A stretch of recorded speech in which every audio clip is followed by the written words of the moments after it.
আমি ভাই বুবা মানুষ, কথা বলতে পারি না।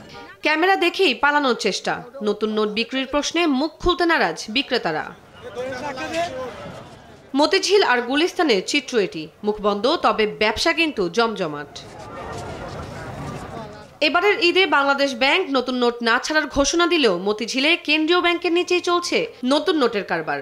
সারি বেঁধে চলছে চড়া দামে গত বছরের নতুন নোটের বেচাকেনা।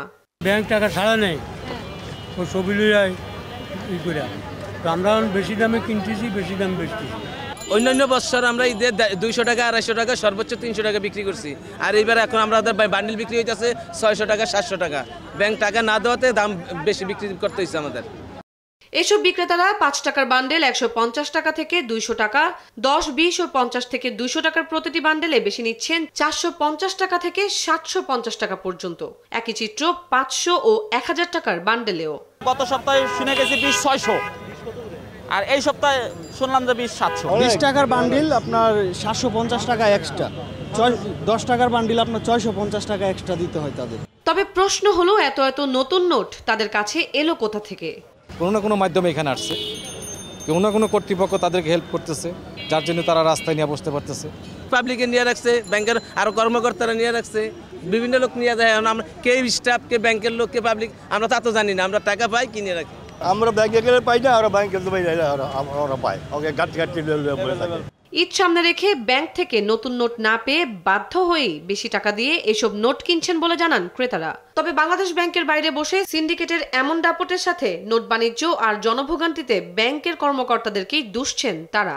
নতুন টাকা মার্কেটে ছাড়ছে না, অবশ্যই ভোগান্তি। আমরা যারা যাদের ডিমান্ড আছে, রিকোয়ারমেন্ট আছে, ভোগান্তি। বাংলাদেশ ব্যাংকের সামনে এটা, এটা মানে কি আর বলবো, বলার কিছু। ওনারা জানে, ওনাদের চোখের সামনে হচ্ছে এটা, ওনারা একটা ব্যবস্থা নিতে পারে, কিন্তু নিচ্ছে না। সাধারণ মানুষ বিক্রি করে না, ব্যাংকই ছাড়ে টাকা, ব্যাংক থেকে টাকাটা আসে। এই টাকাটা দিচ্ছে আপনি মনে করেন জিএম আছে, জিএম বড় বড় যে লেভেল আছে, এদের পিয়ন দিয়ে টাকাটা এনে বিক্রি করে।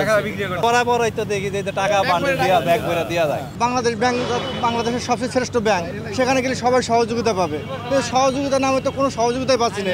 অথচ ওখানে যাই বলতেছে টাকা বন্ধ, টাকা দেওয়া যাবে না, নতুন টাকা ছাড়ি নাই। তাহলে এগুলো কোথা থেকে আসলো? কোথা থেকে আসলো? হ্যাঁ, এগুলো কি বাতাসের সাথে উড়ে আসছে? এখানে 2 টাকার নোট 200 টাকা হয়ে গেছে 400 টাকা। এর প্রশ্ন আপনার কাছে ছাড়লাম, সারা পৃথিবীর কাছে ছাড়লাম, বাংলাদেশ উপদেষ্টার সামনে ছাড়লাম। বাজারে নতুন নোটের এই অস্বাভাবিক লেনদেন ঠেকাতে কঠোর পদক্ষেপ নিতে হবে বাংলাদেশ ব্যাংকেই বলছেন অর্থনীতি বিশেষজ্ঞরা। এগুলোর সাথে ডেফিনেটলি বাংলাদেশ ব্যাংকের কিছু কর্মকর্তা কর্মচারী এবং স্পেশালি ব্যাংকগুলোর ক্যাশ ডিপার্টমেন্টে যারা কাজ করে তারা জড়িত। বাংলাদেশ ব্যাংকের কর্মকর্তাদের এটা নজরে আসা উচিত যে তাদের চোখের সামনে তাদের ক্যাম্পাসের নিচেই এই সমস্ত নোটগুলো এত হাইলি ডিসকাউন্ট রেটে বিক্রি হচ্ছে, এগুলো তাদের তো একটু বাধা দেওয়া উচিত। সাপ্লাই চেইন ম্যানেজমেন্টটা যেভাবে ব্যবস্থাপনাটা হওয়া উচিত সেরকম হচ্ছে না বলে আমার ধারণা। শর্টেজের কারণেই দামটা উচ্চ মূল্যে গিয়ে ভারসাম্যটা পৌঁছবে, এটাই কিন্তু স্বাভাবিক। নতুন নোটের এই অবৈধ বাণিজ্য শুধু ক্রেতাদের জন্য ভোগান্তির কারণ নয়, আর্থিক ব্যবস্থার জন্য হুমকি বলে মনে করছেন বিশেষজ্ঞরা। কিছু সংখ্যক মানুষ এই ব্যবসার সাথে যারা জড়িত, তন্দ্রা তারুণ্য, দেশ টিভি, ঢাকা। এটা যে শুধু কিন্তু এই বছর